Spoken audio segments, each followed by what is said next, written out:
So I want to actually look at imaging for peristalsis. So imaging for peristalsis, everybody here should know what is peristalsis, right? So peristalsis is that movement that is kind of like a snaky movement. So that movement should be what should be driving food down to the stomach, also after the stomach, okay, down the various intestines. So we'll talk about how the imaging should look like for peristalsis, and also the most important thing is the reasons why I would actually want to do an imaging for peristalsis. So peristalsis in general is a rhythmic wave-like muscular contraction, and this is what actually moves food and fluid downward. So what are the imaging modalities that you might actually want to use for peristalsis? Things like fluoroscopy.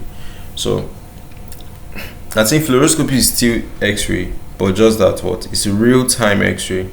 Real-time simply means like if I take an X-ray here, I'm seeing what is happening here in real time. So most of the times they use barium swallow or barium meal to be able to coat the esophagus, stomach or intestines. Then continuous X-ray imaging, okay, makes you have that real-time observation of the peristaltic waves.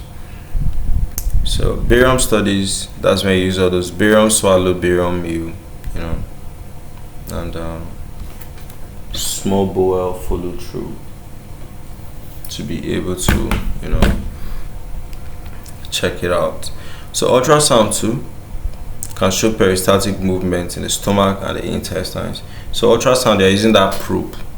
As you are moving the probe, across the neck, across the stomach, is actually showing how the movement is going on.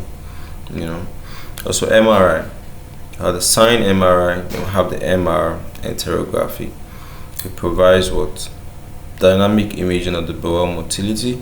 Is used in functional studies for patients who cannot undergo radiation-based examination, mainly used for those Crohn's disease and functional bowel disorders. They will also have nuclear medicine, also known as scintigraphy. That one they are using radio tracers to access gastric emptying and intestinal transitions. So that's what we have for different modalities that you can actually use to check out for peristalsis.